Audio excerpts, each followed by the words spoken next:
Hi వియాస్ welcome to Anil Roshan YouTube channel. So ఎవరైతే ఈ యొక్క గ్రూప్ 2 ప్రిలిమ్స్ రాసి మెయిన్స్ కోసం ఎదురు చూస్తున్నారో వాళ్ళందరికీ కూడా మెయిన్స్ లో సులువుగా అర్థమయ్యే విధంగా గ్రూప్ 2 మెయిన్స్ కి సంబంధించి ఏపీ హిస్టరీ అదే విధంగా ఇండియన్ పాలిటిక్స్ సంబంధించినటువంటి వీడియోస్ అనేవి మన ఛానల్లో కంటిన్యూస్ గా అప్లోడ్ చేయడం జరుగుతుంది. సో దాని సిరీస్ లో భాగంగా ఏపీ హిస్టరీకి సంబంధించి మనం ఆల్రెడీ పూర్వవేగ చరిత్ర గురించి అదే విధంగా శాతవాహనుల వంశం గురించి ఆల్రెడీ ఇంట్రడక్షన్ వీడియోస్ అనేవి మన ఛానల్లో అప్లోడ్ చేయడం జరిగింది. ఇంకెవరైనా సరే కనుక మీలో ఆ యొక్క వీడియోస్ చూడకపోతే కనుక ఆ వీడియోస్ చూసిన తర్వాత మీరు కంటిన్యూస్ గా కనుక ఈ యొక్క సిరీస్ ని ఫాలో అయినట్లయితే మీకు ఏపీ హిస్టరీ మీద మంచి పట్టు సాధించడంతో పాటు మీరు గ్రూప్ 2 మెయిన్స్ లో యొక్క ఏపీ హిస్టరీ నుంచి మినిమం 70 మార్కులు ఖచ్చితంగా గ్యారంటీగా సాధించే విధంగా నా యొక్క నోట్స్ అనేది మీకు అందించడం జరుగుతుంది. సో దానిలో భాగంగా ఆల్రెడీ మనం శాతవాహనుల గురించి వాళ్ళ యొక్క ఆంధ్రజాతిని ఏ విధంగా గుర్తించడం జరిగింది అనే విషయాలు మనం ఆల్రెడీ చూసాము. సో నెక్స్ట్ ఏంటంటే శాతవాహనుల యొక్క తొలిపీఠం అంటే ఏంటంటే వాళ్ళ యొక్క రాజధాని మొట్టమొదట వాళ్ళు దేని రాజధానిగా చేసుకుని పరిపాలించారు అనే అంశాలను మనం ఈ వీడియోలో చూద్దాం. చూడండి. సో ఇప్పుడు ఏంటంటే ఎవరైతే ఈ యొక్క గుత్తి వెంకటేశ్వర అనే ఒక పండితుడు ఉన్నాడో ఇతను ఏం చెప్తాడంటే శాతవాహనులు మొట్టమొదటిసారిగా ఏంటంటే తూర్పున నివసించేవారు. అంటే ఏంటంటే ఫర్ ఎగ్జాంపుల్ మన భారతదేశ పట్టాన్ని ఈ విధంగా తీసుకున్నట్లయితే ఇక్కడ తూర్పున అంటే ఏంటంటే ఆంధ్రదేశంలో వాళ్ళు నివసిస్తూ పశ్చిమానికి వెళ్ళారు. అంటే ప్రస్తుతం ఫర్ ఎగ్జాంపుల్ ఇలా తీసుకున్నట్లయితే మనం ఇక్కడ తూర్పున ఉన్నటువంటి ఆంధ్రదేశంలో నివసిస్తూ తర్వాత వాళ్ళు పశ్చిమంగా వెళ్ళి ఇక్కడ మహారాష్ట్రలో వాళ్ళు నివసించారు అని చెప్పడం జరుగుతుంది. అంటే ఇతని అభిప్రాయం ప్రకారం ఏంటంటే వీళ్ళ యొక్క మొదటి రాజధాని అనేది మేబీ ఆంధ్రదేశంలోనే ఉండొచ్చు అని ఇతని యొక్క అభిప్రాయం అనమాట. సో దీన్ని మనం ఏ విధంగా త్రిప్పి కొట్టాలంటే అరే బాబు వాళ్ళు తూర్పు నుంచి పడమరకు వెళ్ళలేదు, వాళ్ళు ఏం చేశారంటే పశ్చిమం నుంచి తూర్పుకు వచ్చారు. అంటే ఫర్ ఎగ్జాంపుల్ మన భారతదేశ పట్టణం ఇలా ఊహించుకున్నట్లయితే ఇక్కడ మహారాష్ట్ర ఉంటుంది కదా, ఈ యొక్క మహారాష్ట్ర అనేది పశ్చిమ భాగంలో ఉంది. ఈ యొక్క పశ్చిమం నుంచి ఆంధ్రప్రదేశ్ మనకు తూర్పు వైపు ఉంది కాబట్టి ఈ విధంగా పశ్చిమం నుంచి వీళ్ళు తూర్పును వచ్చారని చెప్పి మనం చెప్పొచ్చు అనమాట. సరే మరి పశ్చిమం నుంచి తూర్పుకు వచ్చినప్పుడు వాళ్ళ యొక్క రాజధాని అనేది మహారాష్ట్రలో ఎందుకు ఉంది? వాళ్ళు ఏంటంటే మహారాష్ట్ర నుంచి మరి మన ఆంధ్రాకి వచ్చారు కదా, మరి రాజధాని అనేది మరి ఆంధ్రాలో ఉన్నారు కదా అని మీకు సందేహం రావచ్చు. సో దీనికి ఏంటంటే మనం ఏ విధంగా కౌంటర్ ఇవ్వచ్చు అంటే ఎప్పుడు కూడా ఏంటంటే ఫర్ ఎగ్జాంపుల్ చూడండి, ఏ రాజ్యమైనా సరే ఏదైనా ఒక ప్రదేశంలో కానీ వాళ్ళ సొంత ప్రదేశంలో పరిపాలిస్తున్నప్పుడు ఏంటంటే వాళ్ళ యొక్క రాజధాని అనేది వాళ్ళ యొక్క సొంత రాజ్యాన్ని ఎప్పుడు ఏర్పాటు చేసుకోదు. మౌర్యులు పరిపాలించినా సరే లేదా ఏ రాజులు పరిపాలించినా సరే వాళ్ళ యొక్క సొంత ప్రదేశంలో ఏంటంటే వాళ్ళ రాజధాని ఏర్పాటు చేసుకోవడం జరగదు. ఎక్కడైతే వాళ్ళు యుద్ధాలు చేసి పక్కన ఉన్నటువంటి రాజ్యాల్లో వాళ్ళు యుద్ధం చేసి గెలుస్తారో అక్కడ వాళ్ళ యొక్క ప్రాబల్యం, అక్కడ వాళ్ళ యొక్క గొప్పని చెప్పుకోవడం కోసం ఏం చేస్తారంటే అక్కడ వాళ్ళ యొక్క రాజధానిని వాళ్ళు ప్రతిష్ఠించడం జరుగుతుంది. సో ఈ విధంగా వీళ్ళు ఏంటంటే పశ్చిమం నుంచి తూర్పుకు వచ్చారు కాబట్టి అంటే ఆల్రెడీ మన శాతవాహనులు మన ఆంధ్రులు అని చెప్పి ఆల్రెడీ డిస్కస్ చేయడం జరిగింది కాబట్టి ఇంకా వాళ్ళు ఏంటంటే ఆంధ్రప్రదేశ్ లో లేదా ఆంధ్రాలో ఏంటంటే వాళ్ళ యొక్క రాజధాని అనేది నిరూపించాల్సిన అవసరం లేదు. మరి ఎక్కడ నిరూపించాలంటే పశ్చిమాన్ని నిరూపించాలి కాబట్టి ఈ పశ్చిమాన ఉన్నటువంటి మహారాష్ట్రలో ఏంటంటే వాళ్ళు పైఠాన్ అనే ప్రదేశాన్ని దాన్నే ప్రతిష్టానపురం కింద రాజధానిగా చేసుకుని వీళ్ళు పరిపాలించారనమాట. సో దీనికి సంబంధించి ఏమైనా ఆధారాలు ఉన్నాయంటే చూడండి, మన బౌద్ధ సాహిత్యం ప్రకారం ఏంటంటే సో బౌద్ధ సాహిత్యం ప్రకారం ఉన్నటువంటి గ్రంథాలు చూసినట్లయితే మనం సుత్తపీఠిక అదేవిధంగా వినయపీఠిక అభిధమ్మ పీఠిక అనే గ్రంథాలు ఉంటాయి. ఇవి ఏంటంటే బుద్ధుని మరణానంతరం రచించినటువంటి గ్రంథాలు అన్నమాట. సో ఇక గ్రంథాల్లో కూడా ఏంటంటే వీళ్ళ యొక్క తొలి అధికార పీఠం గురించి అనేక అంశాలనే ఉన్నాయి. సో ఇక్కడ ఏంటంటే వినయపీఠిక చూసుకున్నట్లయితే మనం యొక్క వినయపీఠికలు ఏంటంటే శతకర్ణిక నగరం అనే ఒక నగరం ఉండేది. అంటే మొదటి శాతకర్ణి ఎవరైతే ఉన్నారో అతని పేరు మీదుగా శతకర్ణిక నగరం ఉంది అని చెప్పి మనకి యొక్క విజయపీఠికలో మనకి ఉండడం జరుగుతుంది అనమాట. సో అంటే దీని ప్రకారం ఏంటంటే మనం వీళ్ళ యొక్క మొదటి రాజధాని ఏంటంటే మహారాష్ట్రలో పైఠానపురం అని చెప్పొచ్చు అనమాట. ఇంకోటి ఏంటంటే సుత్తపీఠిక అనే గ్రంథం ఉంది కదా బౌద్ధులది. సో దీంట్లో ఏంటంటే అస్సక అదే విధంగా మొలక అనే రాజ్యాలు ఏంటంటే మహారాష్ట్రలో ఉండేవి అని చెప్పుకోవచ్చు అనమాట. మహారాష్ట్రలో ఉన్నాయి కాబట్టి వీళ్ళు మహారాష్ట్రలోని ప్రతిష్టానపురాన్ని రాజధానిగా చేసుకుని పరిపాలించారని కూడా చెప్పుకోవచ్చు. అదేవిధంగా ఈ యొక్క అసక మొలక అనే రాజ్యాలు అనేవి నిజామాబాద్ అదేవిధంగా ప్రస్తుతం నుండి ఔరంగాబాద్ ప్రదేశాలకు నిదర్శనం అనమాట. సార్ అదేంటి ఇవి మహారాష్ట్రలో ఉన్నాయి అన్నారు కదా, మళ్ళీ ఇక్కడేమో అసక అనేది నిజామాబాద్ లో ఉంది, అదేవిధంగా మొలక అనేది ఔరంగాబాద్ లో ఉంది. సో మరి ఇవి ఆంధ్రాలో ఉన్నాయి కదా అంటే వాళ్ళ యొక్క రాజధాని ఆంధ్ర అవుద్ది కదా అని మీ యొక్క డౌట్ అయి ఉంటుంది. సో దానికి ఏంటంటే చూడండి, సో ఆనాడు ఏంటంటే ఆంధ్రప్రదేశ్ అదేవిధంగా మహారాష్ట్ర అదేవిధంగా అనేక ప్రాంతాలన్నీ కూడా ఏంటంటే ఒకే రాజ్యం కింద కలిసి ఉన్నాయి. అదంతా ఏంటంటే శాతవాహన రాజ్యం కాబట్టి ఇక్కడ ఉన్నటువంటి ప్రదేశాలు ప్రస్తుతం మన ఆంధ్రాలో ఉన్నటువంటి ప్రదేశాలు నిజామాబాద్ అయినా సరే ఔరంగాబాద్ అయినా సరే అప్పట్లో ఏంటంటే మహారాష్ట్ర రాజ్యం అంటే ఏంటంటే శాతవాహన రాజ్యంలో భాగంగా ఉన్నాయి కాబట్టి ఈ యొక్క సుత్తపీఠిక ప్రకారం ఏంటంటే వీటి ప్రకారం ఏంటంటే మహారాష్ట్రలోని పైఠానపురం వాళ్ళ యొక్క రాజధాని అని చెప్పొచ్చు అనమాట. అదేవిధంగా జైన వాజ్యం ప్రకారం ఏంటంటే ప్రతిష్టానపురం వారి రాజధాని అని చెప్పి మనకి జైన వాగ్మయం ప్రకారం జైనులు రాసినటువంటి గ్రంథాల ప్రకారం కూడా మనం చెప్పొచ్చు అనమాట. ఇంకో పాయింట్ ఏంటంటే మహారాష్ట్రలోని నెవాస్ అనే ప్రాంతంలో ఏంటంటే ఈ యొక్క శాతవాహనకు సంబంధించిన తొలి నాణ్యాలు అనేవి బయలుపడినాయి అనమాట. అదేవిధంగా వరంగల్లో కూడా, అదేవిధంగా హైదరాబాద్ కొండాపూర్లో కూడా ఏంటంటే ఈ యొక్క శాతవాహన రాజ్యానికి సంబంధించినటువంటి మొదటి రాజ్యానికి సంబంధించినటువంటి రాజులు ఎవరైతే ఉన్నారో వాళ్ళకి సంబంధించిన నాణ్యాలన్నీ కూడా మనకు బయలుపడినాయి అనమాట. అదేవిధంగా కరీంనగర్ లోని కోటిలింగాల దగ్గర అంటే శ్రీముఖుడి నాణ్యాలు మనకు బయలుపడి. సో వీటిలో ఏం చెప్పొచ్చు అంటే మనం మహారాష్ట్రలోని ప్రతిష్టానపురాన్ని వాళ్ళు రాజధానిగా చేసుకుని పరిపాలించారు అని చెప్పొచ్చు అనమాట. ఇంకోటి ఏంటంటే కారవేలుడు వేసినటువంటి హతిగుంప శాసనం ప్రకారం ఏంటంటే వెరీ వెరీ ఇంపార్టెంట్ అనమాట. ఈ యొక్క హతిగుంప శాసనంలో ఏంటంటే ఏదైతే కళింగ సరిహద్దు ఉందో, అంటే కళింగ అంటే ప్రస్తుతం ఉన్నటువంటి ఒరిస్సా అనమాట. ఈ యొక్క ఒరిస్సా ప్రాంతంలో ఉన్నటువంటి సరిహద్దు ప్రాంతం ఏదైతే ఉందో అది ఆంధ్ర అని చెప్పి యొక్క హతిగుంప శాసనం అనేది ప్రకటించడం జరిగింది అనమాట. అంటే ఈ యొక్క హతిగుంప శాసనం ప్రకారం కళింగ సరిహద్దులో ఉన్నటువంటి రాజ్యం ఏదంటే ప్రస్తుతానికి ఒరిస్సా బార్డర్ లో ఉన్నటువంటి రాజ్యం ఏదంటే మన ఆంధ్ర రాజ్యం కాబట్టి ఖచ్చితంగా ఈ యొక్క హతిగుంప శాసనం ప్రకారం కూడా మనకి వాళ్ళ యొక్క రాజధాని మహారాష్ట్ర అని చెప్పి మనం ఈ విధంగా చెప్పొచ్చు అనమాట. ఇంకోటి ఏంటంటే చొల్ల కళింగ జాతకం అని ఒక కథ ఉంటుంది అనమాట. సో ఈ యొక్క కథ ప్రకారం ఏంటంటే కళింగలో అంటే ఒరిస్సాలో ఉన్నటువంటి రాజు ఎవరైతే ఉన్నాడో ఆ రాజు ఏం చేస్తాడంటే అరుణునితో, అంటే అస్సక రాజు అయినటువంటి అరుణునితో, అంటే నిజామాబాద్ లో ఉన్నటువంటి రాజు ఎవరైతే ఉన్నారో ఆ రాజుతో యుద్ధం చేస్తాడనమాట. అంటే ఈ యొక్క కథ ప్రకారం ఏంటంటే ఈ విధంగా యుద్ధం చేసి, అంటే మన ఆంధ్రాలో ఉన్నటువంటి శాతకర్ణి, అదేవిధంగా కళింగలో ఉన్నటువంటి కారవేలుడు జరిగినటువంటి యుద్ధం ఇతివృత్తం గురించి మనకి యొక్క చొల్ల కళింగ జాతకం అనే కథ తెలియజేస్తుంది. ఈ కథ ప్రకారం కూడా ఏంటంటే మహారాష్ట్రలోని పైఠాన్పురం వాళ్ళ యొక్క రాజధాని అని చెప్పి మనం చెప్పొచ్చు అనమాట. అదేవిధంగా ఈ యొక్క పైఠాన్ ద్వారా ఏంటంటే అప్పట్లో అనేక దేశీయ విదేశీయ వాణిజ్యం అనేది జరిగేది అనమాట. అదేవిధంగా మెగస్తనీస్ రాసినటువంటి అనేక గ్రంథాల్లో కూడా ఈ యొక్క ప్రతిష్టానపురం వాళ్ళ యొక్క రాజధాని చెప్పడం జరిగింది అనమాట.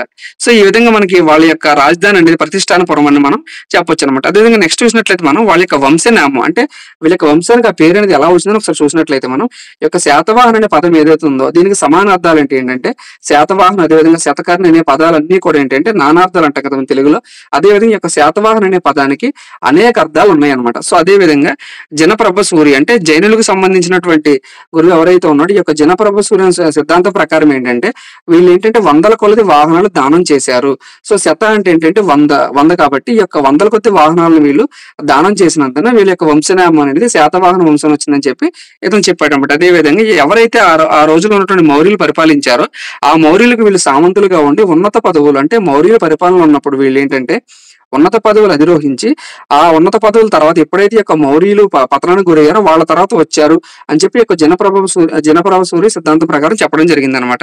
అదే విధంగా ఇంకొక తమిళ కావ్యం ఉంటుంది. ఈ యొక్క తమిళ కావ్యంలో ఏంటంటే సిలప్పధికారం అనే తమిళ కావ్యంలో నూరు వార్ కన్నార్ అనే పదం ఉంటుంది. సో దీనికి అర్థం ఏంటంటే శతకర్ణి అని అర్థం అనమాట. ఈ యొక్క శతకర్ణి అనే పదం ప్రకారమే వాళ్ళ యొక్క వంశనామం అనేది శాతవాహన రాజ్యం అని వచ్చిందని చెప్పి చెప్పడం జరుగుతుంది. అదే విధంగా ఇంకొక లాంగ్వేజ్ చూసినట్లయితే మనం మొండారి అనే భాష ఉంటుంది. ఈ యొక్క భాష ప్రకారం ఏంటంటే శాత అంటే ఏంటంటే గుర్రం అని అర్థం. అదే విధంగా శాతవాహనంలో హన్ అని ఉంది కదా, ఈ యొక్క హన్ అనే అర్థం ఏంటంటే పహన్ అని లేదా కొడుకు అని అర్థం అన్నమాట. ఈ విధంగా గుర్రాన్ని వాళ్ళు రాజచిహ్నంగా చేసుకుని పరిపాలించారు అని చెప్పి ఈ యొక్క మొండారి గ్రంథం ప్రకారం ఏంటంటే ప్రిజులుస్కీ అనే ఒక పండితుని యొక్క అభిప్రాయం అనమాట. సో దీన్ని మనం ఏంటంటే పూర్తిగా తిప్పికొట్టవచ్చు. అంటే ఏంటంటే ఇతను ఏం చెప్తాడంటే ఈ యొక్క గుర్రాలని చిహ్నంగా కలిగి అశ్వమేధ యాగం చేసినటువంటి వాళ్ళందరూ కూడా శాతవాహన రాజ్యం లేదా వాళ్ళ యొక్క వంశం అనేది శాతవాహన వంశం అని చెప్పి ఈ యొక్క ప్రిజుల్కీ శాస్త్రవేత్త అంటే ఇతని యొక్క అభిప్రాయం ప్రకారం అతను చెప్పడం జరిగింది అనమాట. సో కానీ ఏంటంటే ఇతను చెప్పిన దాంట్లో కొంతవరకు నిజం ఉంది. సో ఎవరైతే ఈ యొక్క అశ్వాన్ని చిహ్నంగా చేసుకుని పరిపాలించారో వాళ్ళు ఏంటంటే ఈ యొక్క అశ్వకులకి అదేవిధంగా శాతవాహనకి దగ్గర సంబంధం ఉంది తప్ప వాళ్ళు ఖచ్చితంగా అశ్వమేధ యాగం చేశారు. ఈ యొక్క అశ్వమేధ యాగం చేసిన వాళ్ళందరూ కూడా శాతవాహనులు అని చెప్పి మనం డైరెక్ట్ గా చెప్పలేము అనమాట. సో నెక్స్ట్ చూసినట్లయితే వీళ్ళ యొక్క క్యాస్ట్ ఏంటంటే వీళ్ళ యొక్క కులం ఏంటి, సో దీని గురించి కూడా అనేక భిన్నాభిప్రాయాలు ఉన్నాయి అనమాట. అంటే శాతవాహనులకు సంబంధించి మనం ఏ టాపిక్ తీసుకున్నా సరే దాని గురించి ఏంటంటే అనేక భిన్నాభిప్రాయాలు కనిపిస్తాయి అనమాట. ఎందుకంటే దీనికి సంబంధించినటువంటి ఆధారాలన్నీ మనకు పూర్తిగా లభించలేదు కాబట్టి ప్రతి దాని మీద కూడా ఈ విధంగా భిన్నాభిప్రాయాలు మనం చదువుకోవాల్సి ఉంటుంది. మనకి ఎగ్జామ్ పాయింట్ ఆఫ్ వ్యూలో ఎలా అడుగుతారంటే శాతవాహనులు ఆంధ్రులే అన్నది ఎవరు, అదేవిధంగా శాతవాహనులు మహారాష్ట్ర వాదానికి సంబంధించిన బలపరిచిన వాళ్ళు ఎవరు, అదేవిధంగా శాతవాహనులు కర్ణాటక వాదానికి సంబంధించి బలపరిచినటువంటి వారు ఎవరు, ఈ విధంగా బిట్స్ అడగడం జరుగుతుంది కాబట్టి మనం ప్రతిదీ కూడా చదువుకోవాలి. సో ఇంకా మనం వీళ్ళు క్యాస్ట్ చూసినట్లయితే సో ఏంటంటే మనకి మనుధర్మ శాస్త్ర ప్రకారం ఏంటంటే మనకి చాతుర్వర్ణ వ్యవస్థ అనేది అప్పట్లో ఉండేదన్నమాట.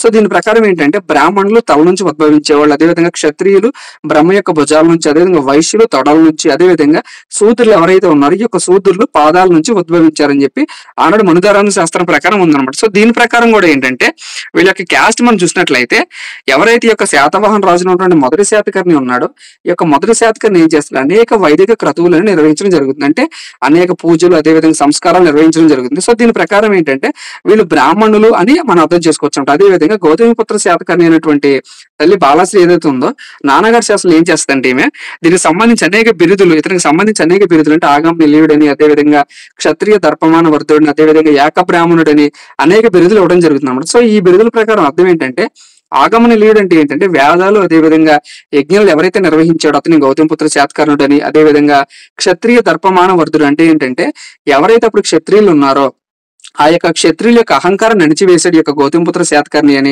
అంటే క్షత్రియుల యొక్క అహంకారం నడిచివేసింది కాబట్టి వీళ్ళు బ్రాహ్మణులే అని చెప్పి మనం ఈ విధంగా కూడా అర్థం చేసుకోవచ్చు అనమాట. అదే విధంగా ఏక బ్రాహ్మణ అనే బిరుదు కూడా వాళ్ళ తల్లి యొక్క శాసనంలో వేయించడం జరిగింది. అంటే ఏంటంటే బ్రాహ్మణులని పోషించారు. అదే విధంగా ఆ రోజులు ఏంటంటే ఈ యొక్క శాతవాహనులు బ్రాహ్మణ కూతురు ఎవరైతే ఉన్నారో వాళ్ళ యొక్క కూతుర్ని పెళ్లి చేసుకున్నారు కాబట్టి, అంటే జనరల్ ఏంటంటే బ్రాహ్మణ కూతురుని ఎవరు పెళ్లి చేసుకుంటారు, బ్రాహ్మణులు పెళ్లి చేసుకుంటారు కాబట్టి, సో ఈ విధంగా అనేకమైనటువంటి సిద్ధాంతాల ద్వారా మనం ఏం చెప్పవచ్చు అంటే ఈ యొక్క శాతవాహనులు బ్రాహ్మణ కులానికి చెందిన వాళ్ళని చెప్పొచ్చు అనమాట. ఇంకోటి చూసినట్లయితే మనం ఈ యొక్క శాతవాహనులు బ్రాహ్మణులు కాకుండా క్షత్రియులను ఏ విధంగా చెప్పొచ్చు అంటే ఇదే గౌతమి బాలాశ్రీ నాసిక్ శాస్త్రం ఇంకొక పదాన్ని పేర్కొంటుంది. అదేంటంటే రాజర్షి పత్ని అని ఉంటుంది. సో ఈ యొక్క రాజర్షి పత్ని అని దానికి అర్థం ఏంటంటే పత్ని అంటే భార్య, రాజర్షి భార్య. ఈ యొక్క రాజర్షి ఎవరంటే ఆనాడు ఏంటంటే క్షత్రియులు అనమాట. క్షత్రియులు ఎవరైతే ఉన్నారంటే క్షేత్రాన్ని పరిపాలించే వాళ్ళని ఏమంటారంటే రాజులు లేదా రాజర్షులు అంటారు. కాబట్టి రాజర్షి పత్ని అని పేర్కొనడం జరిగింది కాబట్టి వీళ్ళు క్షత్రియులు అని చెప్పి ఈ యొక్క శాస్త్రం ద్వారా మనం అర్థం చేసుకోవచ్చు. అంటే భిన్నాభిప్రాయాలు ఉన్నాయి కాబట్టి సో ఫస్ట్ చెప్పినట్లు వాళ్ళు బ్రాహ్మణులు అయి ఉండొచ్చు, లేదా అదే విధంగా ఈ యొక్క నాసిక్ శాస్త్రం ప్రకారం వాళ్ళు క్షత్రియులు కూడా అయి ఉండొచ్చు అనమాట. అదే విధంగా వైదిక వాజ్మయం ప్రకారం ఏంటంటే ఇంకొక సిద్ధాంతం ఏంటంటే ఈ యొక్క వైదిక వాజ్మయం ప్రకారం ఏంటంటే ఆంధ్రులు అనార్యులు అని పేర్కొనవచ్చు అనమాట. అదేవిధంగా ప్రాచీన వాజ్మయం ఏం పేర్కొంటుందంటే ఆంధ్రులు శూద్రులు అని పేర్కొంటుంది. అంటే వీళ్ళు బ్రాహ్మణులు కాదు, క్షత్రియులు కాదు, వైశ్యులు కాదు, వీళ్ళు ఏంటంటే శూద్రులు అని పేర్కొంటుంది. ఎందుకంటే ఆనాడు ఏంటంటే భారతదేశంలో పరిపాలించినటువంటి దక్షిణ భారతదేశంలో రాజ్యాలు ఏవైతే ఉన్నాయో ఈ దక్షిణ భారతదేశంలో పరిపాలించిన రాజ్యాలన్నింటినీ కూడా ఈ యొక్క ప్రాచీన వాజ్యం ఏం పేర్కొంటుందంటే శూద్ర జాతికి చెందిన వాళ్ళని పేర్కొంటుంది అనమాట. సో ఈ విధంగా శాతవాహనులు బ్రాహ్మణులను కొంతమంది, అదేవిధంగా క్షత్రియులను కొంతమంది, శూద్రులను కొంతమంది పేర్కొనడం జరుగుతుంది. అదే విధంగా కర్ణాటకలో ఏంటంటే ఇంకొక సిద్ధాంతం ఉంది. ఇదేంటంటే కర్ణాటకలో ఏంటంటే ఇక మన పేరు శాతవాహన వంశం కాబట్టి శాత అనే పదానికి అర్థం ఏంటంటే హాలికుడు, అదేవిధంగా శాత అనే పదానికి అర్థం ఏంటంటే వరి అని, అదేవిధంగా హాలికుడు అనే పదానికి అర్థం ఏంటంటే బండి అని. అంటే ఆనాడు ఏంటంటే వీళ్ళు ఎక్కువగా వ్యవసాయం చేసేవాళ్ళు, అనార్యులు అయి అంటే ఆర్యులు కాకుండా ఎక్కువగా వ్యవసాయం చేస్తూ కర్ణాటక ప్రాంతంలో ఉండేవాళ్ళు కాబట్టి ఈ విధంగా కూడా వాళ్ళు ఉండేవాళ్ళు అని చెప్పి మనం అర్థం చేసుకోవచ్చు అనమాట. ఇంకోటి ఏంటంటే ఫైనల్ గా మనకి వంశస్థాపకుడు ఎవరు, ఈ యొక్క శాతవాహన రాజ్యానికి సంబంధించి వంశస్థాపకుడు ఎవరు. సో దీంట్లో కూడా కొన్ని భిన్నాభిప్రాయాలు ఉన్నాయి. సో దీని ప్రకారం ఏంటంటే పురాణాల ప్రకారం ఏంటంటే శ్రీముఖుడు ఈ యొక్క వంశస్థాపకుడు అని చెప్పొచ్చు అనమాట. ఈ యొక్క శ్రీముఖుడికి శిశుక, అదేవిధంగా సింధుక, సిప్రక, శుద్ర అనే అనేక పేర్లు అనేవి నానార్థాల పేర్ల కింద ఈ యొక్క వంశస్థాపకుడికి ఉన్నాయన్నమాట. కానీ నానాగఢ శాసనంలో ఏముందంటే సిరిముఖ శాతవాహన సిరిమతో అనే ఒక పదం ఉందన్నమాట. సో ఈ పదం ఉండడం వల్ల ఏంటంటే శ్రీముఖుడు కాదు, ఈ యొక్క వంశస్థాపకుడు శ్రీముఖుడు కాదు, మేబీ ఎవరైతే శాతవాహనుడు ఉన్నాడో ఈ యొక్క శాతవాహనుడు కొడుకే శ్రీముఖుడు అని చెప్పి అర్థం చేసుకోవచ్చు అనమాట. అదేవిధంగా మిరాసి, అదేవిధంగా రామారావు అనే పండితుల ప్రకారం ఏంటంటే శాతవాహనుడు యొక్క శాతవాహన వంశానికి మూల పురుషుడు అని చెప్పొచ్చు. ఈ యొక్క శాతవాహనుడు ఎవరైతే ఉన్నారో ఈ శాతవాహనుడు ఏంటంటే అప్పుడు మౌర్యులు పరిపాలించినటువంటి వాళ్ళు ఎవరైతే ఉన్నారో వాళ్ళ దగ్గర ఏంటంటే అధికారిగా పనిచేసి యొక్క శాతవాహనుడు ఉండేవాడు. కాబట్టి వంశ మూల పురుషుడు ఎవరంటే మనం శాతవాహనుని పెట్టాలి.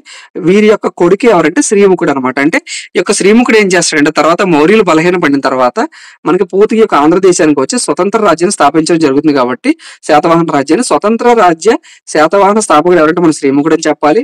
వంశ మూల పురుషుడు ఎవరంటే కనుక మనకి శాతవాహనుడు అని చెప్పాలన్నమాట. అదే విధంగా ఈ విధంగా మౌర్యులు సామంతులుగా ఉన్నటువంటి వాళ్ళు శాతవాహనుడు కాబట్టి ఈ యొక్క శాతవాహనుడు ఏంటంటే అశోకుని మరణానంతరం శ్రీముఖుడు రాజ్య స్థాపన చేశాడు అని చెప్పి మనం ఈ విధంగా చెప్పుకోవచ్చు అనమాట. అదే విధంగా అతని తండ్రి పేరు మీద గౌరవం ఉంది కాబట్టి గౌరవంతో ఏంటంటే వాళ్ళు శాతవాహనుడు అతని తండ్రి కాబట్టి శ్రీముఖుని తండ్రి కాబట్టి అతని తండ్రి పేరు మీదగానే శాతవాహన వంశం అనేది వచ్చిందని చెప్పి మనం అర్థం చేసుకోవచ్చు అనమాట.